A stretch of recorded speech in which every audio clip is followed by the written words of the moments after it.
एक छोटे से गांव में मनोहर नाम का एक बूढ़ा आदमी अपनी बेटी लाली के साथ एक छोटे से घर में रहता था। मनोहर बहुत ही गरीब था। वह जंगल से लकड़ियां काट कर लाता था और उन्हें बेचकर असीने घर का गुजारा चलता था। मनोहर बहुत ही बूढ़ा हो चुका था और उसके शरीर के अंदर इतनी भी जान नहीं बची थी कि वह लकड़ी काट सके। उसकी बेटी लाली बहुत ही सुंदर और होनहार थी। लाली घर में ही सिलाई बुनाई करके थोड़े बहुत पैसे कमा लिया करती थी, जिससे वह अपने घर के गुजारे के लिए अपने पिताजी की मदद करती थी।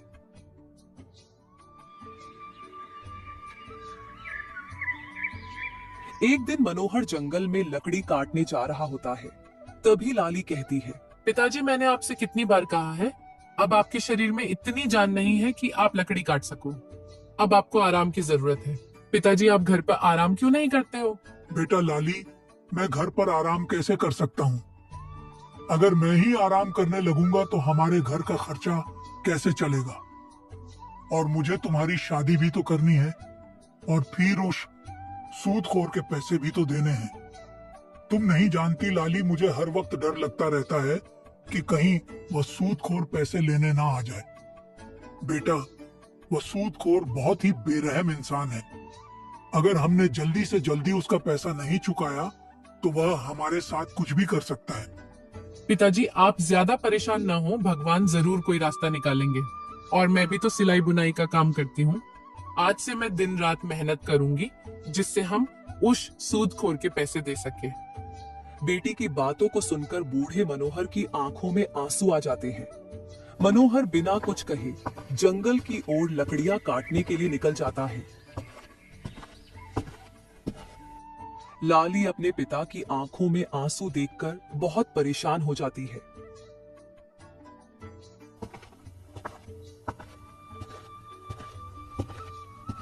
शाम को जब मनोहर घर लौटता है तो लाली उसे खाना देती है और उसके पास बैठकर बोलती है,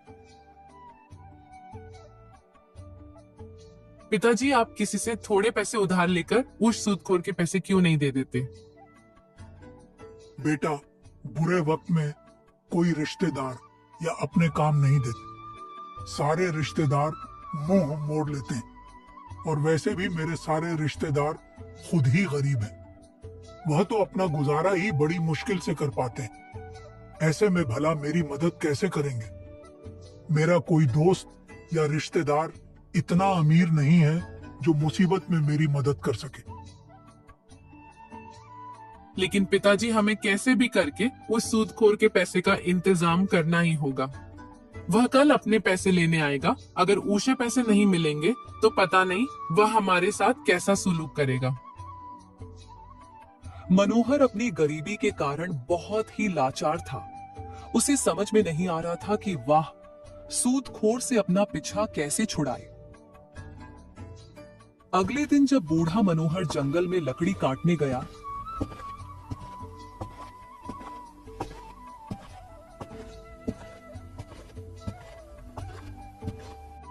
तो जंगल में उसे एक अनजान व्यक्ति मिलता है। वह व्यक्ति बूढ़े मनोहर के हाथ में कुल्हाड़ी देखकर कहता है, तुम्हारे हाथ में कुल्हाड़ी देखकर लगता है कि तुम एक लकड़हारे हो और इस समय जंगल में लकड़ी काटने जा रहे हो। हाँ बेटा, मैं एक लकड़हारा हूँ। बेटा, क्या तुम्हें मुझसे कोई मदद चाहिए? मुझे कोई मदद नहीं चाहिए, मगर अब तुम्हें सजा से कोई बचा नहीं सकता। या फिर हो सकता है कि राजा तुम्हें जीवन भर के लिए काल कोठरी में डलवा दे।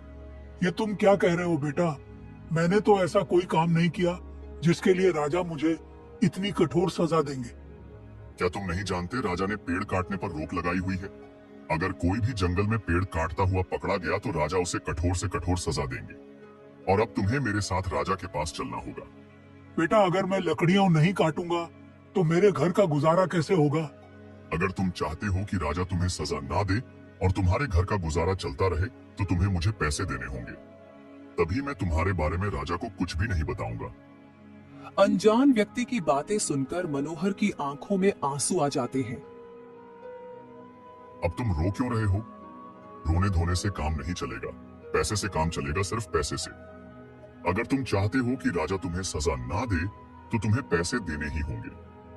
बेटा पैसे तो मेरे पास नहीं है, अगर तुम चाहो तो मुझे राजा के पास ले जा सकते हो।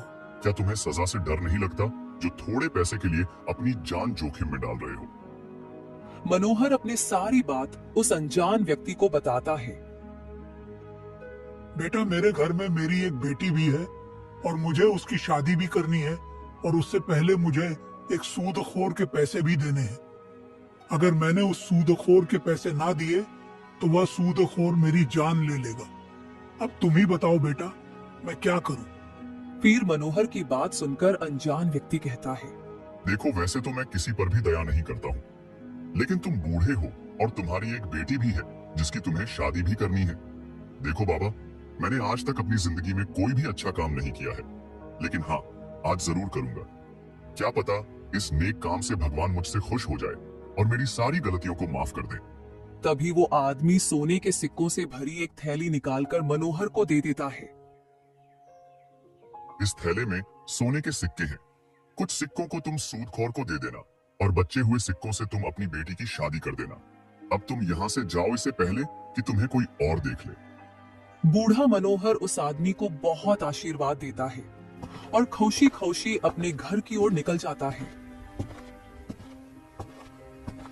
कड़ी धूप होने के कारण चलते चलते उसे रास्ते में चक्कर आने लगता है, इसलिए वह आराम करने के लिए एक पेड़ की छांव में बैठ जाता है। कुछ ही देर बाद उसकी आंख लग जाती है। तभी वहां एक चोर आता है।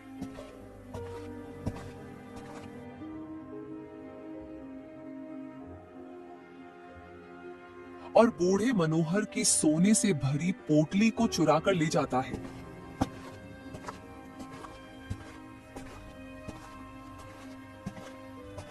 थोड़ी दूर जाने के बाद जब वह चोर थैली खोलकर देखता है तो खुशी से झूमने लगता है और कहता है, अरे वाह, इतने सारे सोने के सिक्के, आज तो मेरी किस्मत चमक गई। अब मेरी पत्नी और बच्चों को भूखा नहीं सोना पड़ेगा।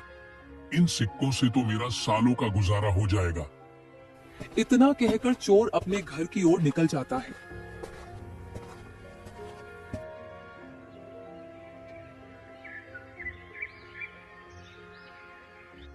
उधर जब मनोहर की आंख खुलती है तब वह अपनी पोटली ढूंढने लगता है, लेकिन उसे सोने के सिक्कों से भरी पोटली नहीं मिलती। तब मनोहर बहुत ही घबरा जाता है और अपने आप को कोसने लगता है। हे भगवान, ये क्या हो गया? मैं जाने कैसे सो गया। ना ही मैं सोता और ना ही मेरे सोने के सिक्कों से भरी पोटली चोरी होती। बरसों बाद एक खुशी मिली थी, लेकिन अब वह भी छीन गई। अब मेरी बेटी की शादी कैसी होगी और उस सूदखोर का कर्ज मैं कैसे चुकाऊंगा?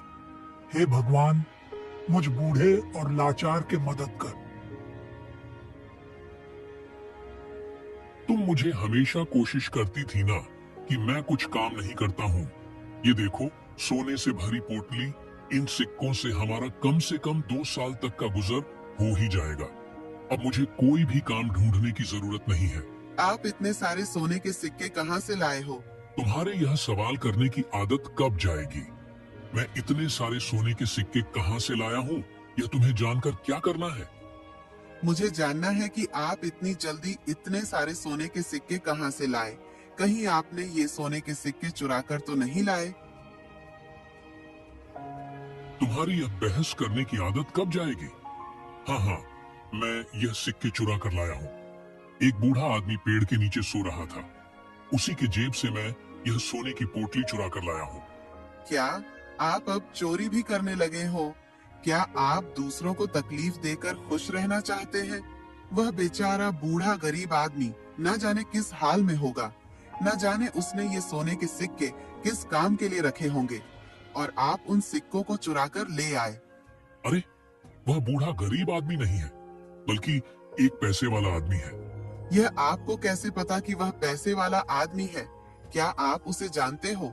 नहीं, मैं नहीं जानता उसे, पर वह गरीब नहीं हो सकता, क्योंकि कोई भी गरीब आदमी इतने सारे सोने के सिक्के लेकर बेफिक्र होकर पेड़ के नीचे नहीं सो सकता। मुझे इस बात से कोई फर्क नहीं पड़ता कि वह बूढ़ा आदमी गरीब है या अमीर। बस हमें किसी के खून पसीने के लिए कमाई नहीं चाहिए, इसलिए आपको उसके पैसे लौटाने होंगे। तुम ये कैसी बेवकूफ जैसी बात कर रही हो? अब मैं उस बूढ़े आदमी को कहाँ जाकर ढूंढूंगा? तुम तो एकदम ही सठिया गई हो। आपको उसे तलाश करना ही होगा। मुझे भूखा रहना पसंद है, लेकिन मैं चोरी के पैसे से अपने घर का गुजारा नहीं चला सकती। आपको अपनी पत्नी और बच्चों का पेट मेहनत मजदूरी करके भरना चाहिए, ना कि चोरी करके। ठीक है, मुझे पता है तुम नहीं मानोगी।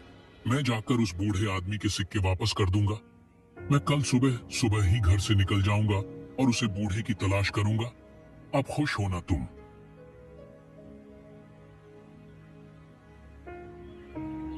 वह चोर सुबह सुबह ही उस बूढ़े आदमी के सोने के सिक्के वापस करने के लिए घर से निकल जाता है।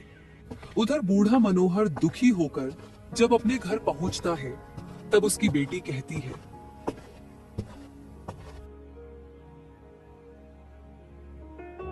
पिताजी, मैं कब से आपका इंतजार कर रही थी। आज आपको घर आने में इतनी देर कैसे हो गई? तब बूढ़ा मनोहर कुछ नहीं बोलता। पिताजी, आप इतने चुप क्यों हैं? कुछ बोलते क्यों नहीं? तब मनोहर सारी बात अपनी बेटी को बताता है। उतने में ही सुदखोर अपने पैसे लेने मनोहर के घर आता है। सुदखोर को देखकर मनोहर घबरा जाता है। मनोहर, तुमने मेरे पैसे देने का वादा किया था। चल, अब जल्दी से मेरे पैसे दे। मैंने आपके पैसों का इंतजाम कर लिया था, पर किसी ने मेरे सोने के सिक्कों की थैली को चुरा लिया। तूने मुझे बेवकूफ समझा है क्या कि तू मुझसे झूठ बोलेगा और मैं मान लूंगा? अरे तेरे जैसे मुझे 50 मिलते हैं झूठ बोलने वाले। अब जल्दी से मुझे पैसे दे मेरा समय मत बर्बाद कर। मैं झूठ नहीं बोल रहा हूँ, मेरा विश्वास करो। किसी ने मेरे सोने के सिक्कों की थैली चुरा ली। अच्छा, तो तेरे पास वो सोने के सिक्के की थैली कहाँ से आई थी? जरा मुझे भी तो पता चले कि आखिर तू बुढ़ापे में क्या करता है। मनोहर चुप रहता है। वह सुदखोर की बातों का कोई जवाब नहीं देता। अब चुप क्यों है? बताता क्यों नहीं कि तेरे पास वो सोने के सिक्के की थैली कहाँ से आई थी? तुझे बुढ़ापे में झूठ बोलते हुए शर्म नहीं आती? तू ऐसे नहीं मानेगा। तू मेरे साथ राजा के पास चल। सुदखोर मनोहर और उसकी बेटी को राजा के पास ले जाने लगता है। रास्ते में जब कुछ लोग सुदखोर को देखते हैं, तो वह खुद से बातें करते हैं। अरे देखो भाई, ये सुदखोर बेचारे बूढ़े मनोहर और उसकी बेटी को राजा के पास लेकर जा रहा है। भगवान इस कमीने को जरूर सजा देगा। अब वही जाने कि राजा इस बेचारे बूढ़े को क्या सजा देगा। सही कहा भाई। दुनिया मर रही है, लेकिन ना जाने इस कमबख्त को मौत क्यों नहीं आती। ये तो कभी बीमार भी नहीं पड़ता। हम गरीबों पर जुल्म करके सांड होता जा रहा है। इससे तो इसे कर्मों की सजा जरूर मिलेगी। 10 दिन बाद मुझे भी इसका कर्ज चुकाना है। सुदखोर राजा के दरबार में पनहुंच जाता है और राजा से कहता है, महाराज, इस मनोहर ने मुझसे पैसा लिया था और अब मुझे पैसे नहीं दे रहा है। ऊपर से मुझसे झूठ बोल रहा है कि कोई इसके सोने के सिक्कों की थैली चुरा कर ले गया है। सुदखोर की पूरी बात सुनने के बाद राजा बोला, तो तुम ऐसे आदमी को कर्ज देते ही क्यों हो जो उसे छूका ना सके? लेकिन महाराज, ये मेरे सामने आकर रो रहा था, इसलिए मैंने इस पैर तरास खाकर इसे पैसे दे दिए। नहीं तो मैं ऐसे लोगों को कर्ज कहाँ देता हूँ जो कर्ज लौटा ना सके। यहाँ के नियम के अनुसार जो व्यक्ति समय से कर्ज नहीं चुका पाता है, उसके पूरे परिवार को कर्ज देने वाले की गुलामी करनी पड़ती है, जब तक वह अपना कर्ज न चुका ले। लेकिन मैं बूढ़े मनोहर की उम्र का लिहाज करते हुए उसे एक दिन का मौका और देता हूँ। अगर मनोहर, तुमने एक दिन में लालन का पैसा वापस नहीं किया तो तुम्हें उसकी गुलामी करनी पड़ेगी। राजा की बात सुनते ही मनोहर डर से कंपाने लगा, क्योंकि अब उसे और उसकी बेटी को सुदखोर की गुलामी करनी पड़ेगी। राजा से फैसला सुनाने के बाद सुदखोर मनोहर और उसकी बेटी के साथ वापस लौट आता है और मनोहर से कहता है,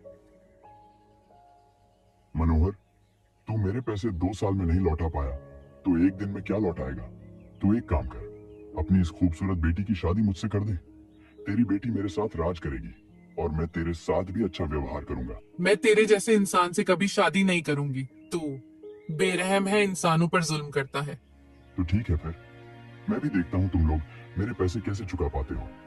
और मैं तेरे बूढ़े बाप से इतना काम करवाऊंगा कि तेरी आत्मा कांप उठेगी। अब मैं चलता हूँ और एक दिन बाद आऊंगा। फिर ललन वहां से चला जाता है और लाली मनोहर से कहती है, पिताजी, हम एक दिन में इस मनहूस का कर्ज कैसे चुकाएंगे? अगर हम एक दिन में उसका कर्ज नहीं चुका पाएंगे तो वो मनहूस हम पर बहुत अत्याचार करेगा। पिताजी, मैं आपके ऊपर अत्याचार होते हुए नहीं देख सकता।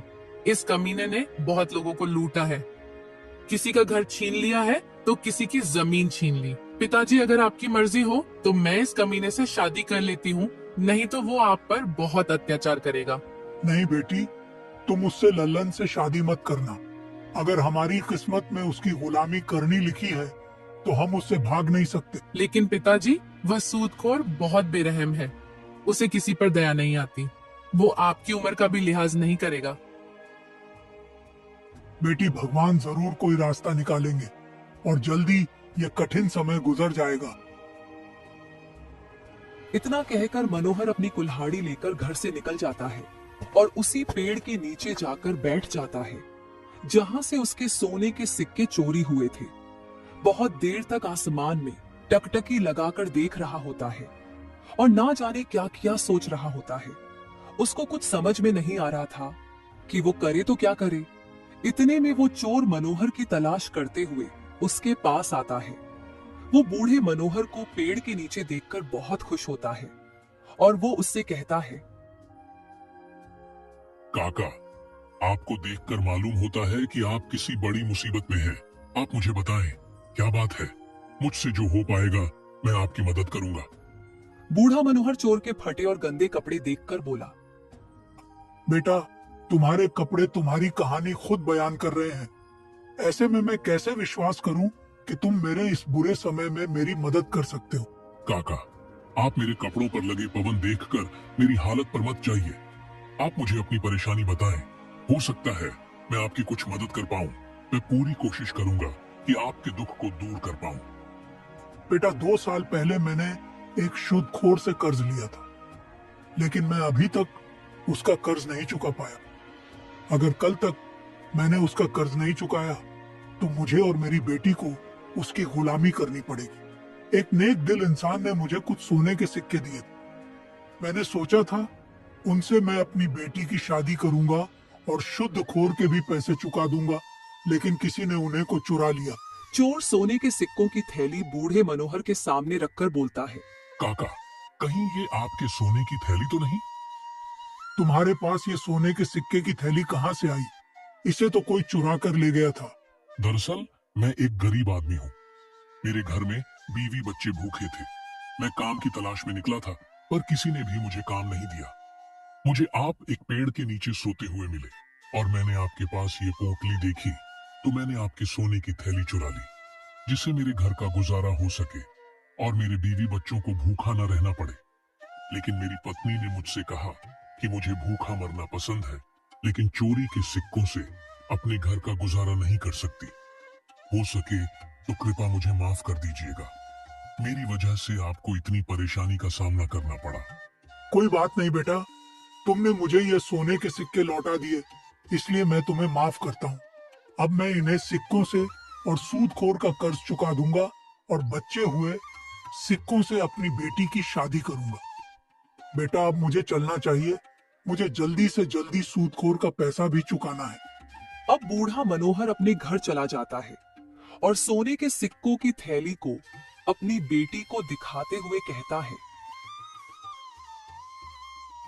हाँ देखो बेटा, ये वही सोने के सिक्कों की पोटली है जो खो गई थी। अब हमें सूदखोर की गुलामी नहीं करनी पड़ेगी। लेकिन पिताजी, आपको ये थैली मिली कहाँ पर? बेटा, इसे जो और चुरा कर ले गया था उसने ही वापस किया है। उसकी पत्नी बहुत नेक दिल औरत है।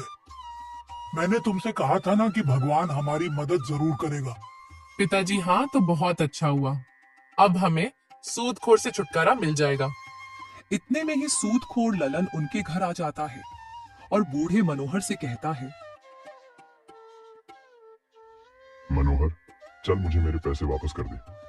अभी भी मौका है, तू अपनी बेटी को मेरे हवाले कर दे। तेरी बच्ची खुशी जिंदगी आराम से कटेगी। तुम्हारा क्या ख्याल है मेरे सपनों की रानी? क्या तुम अपने बूढ़े बाप पर अत्याचार होते हुए देखना चाहती हो? भगवान के होते हुए तुम हमारा कुछ भी नहीं बिगाड़ सकते। ये लो सोने के सिक्के, इन्हें बेचकर अपने पैसे ले लेना। अब यहाँ से चले जाओ। अरे वाह, सोने के सिक्के। मनोहर, जो पैसे तो 2 साल में नहीं चुका पाया वो तेरे पास एक दिन में कैसे आ गया? मनोहर, तूने ऐसा क्या किया? जरा मुझे भी तो पता चले। तुम्हें इस बात से क्या मतलब? तुम्हें तुम्हारा कर्ज मिल गया, अब तुम यहाँ से जा सकते हो। मनोहर की बातें नहीं सुनकर शुद्धखोर वहां से गुस्से में तमतमाए चला जाता है और बचे हुए सोने के सिक्कों से मनोहर अपनी बेटी की शादी कर देता है। इसके बाद बूढ़ा मनोहर और उसकी बेटी खुशी खुशी अपनी जिंदगी बिताते हैं।